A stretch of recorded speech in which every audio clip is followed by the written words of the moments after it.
The Gospel of the Holy Mother, recorded by Sarayu Baladevi, 18th September 1912.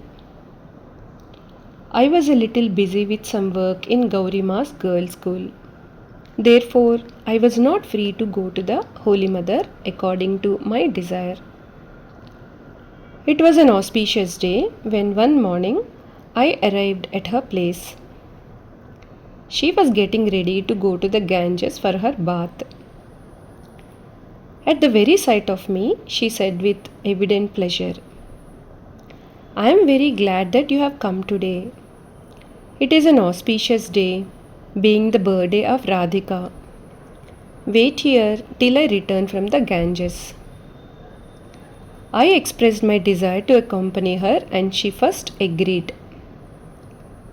It was drizzling and Golapma sternly objected to my going, as I would be exposed to the rain. The mother supported Golapma and said, "Please wait here. I shall return presently." We often noticed her behaving like a gentle young girl. She would never press her views over those of others. As soon as she came to the street, the rain stopped. She returned home after finishing the bath and said, "Well, the rain stopped as soon as I came out into the street. You also wanted to accompany me.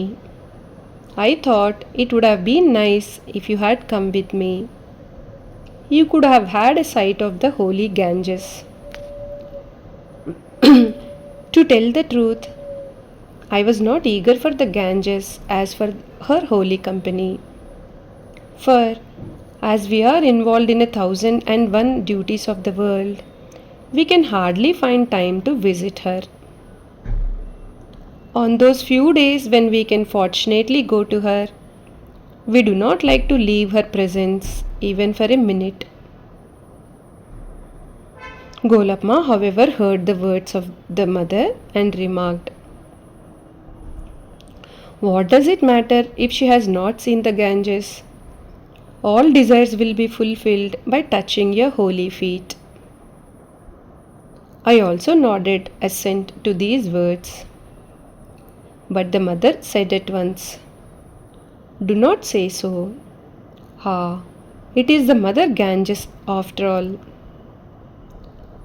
The mother would seldom reveal her divine greatness through any word or deed. She would always act in such a way that people might take her to be an ordinary human being like themselves. Only on rare occasions would she, out of grace for some fortunate devotee, reveal her divine aspect. She entered the room, sat on the bed, and said, "Look here, I have finished my bath in the Ganges." I understood that she had come to know of my innermost desire of worshipping her lotus feet. I said to myself, "Thou art ever pure. It is not necessary for thee to bathe in the Ganges to purify thyself."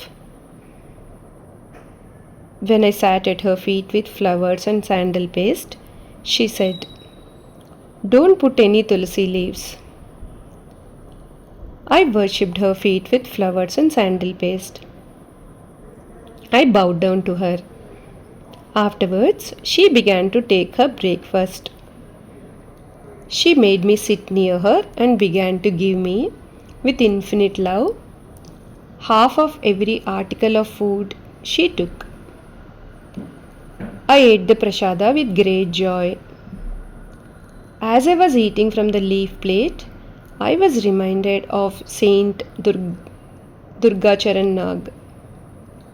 I said to the mother, "This leaf plate often reminds me of Nag Mahashay." Mother, what wonderful devotion he had. Look at this dry leaf plate. Who can eat it? But he had an exuberance of devotion and would swallow the leaf which had touched the prasada.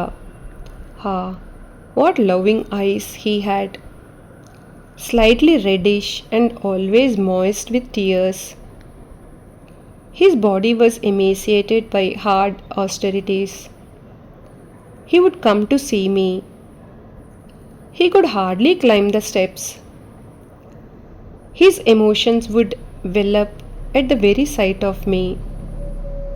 He would tremble like a leaf. He would stagger while walking. I have never seen such devotion in anybody. Devotee. I have read in his biography that he gave up his medical practice and was absorbed day and night in his meditation on Sri Ramakrishna. One day, his father said in an angry mood, "You are so indifferent to the world. What will be your fate? You will not have a piece of cloth to cover your body with, and you will have to eat frogs to satisfy your hunger."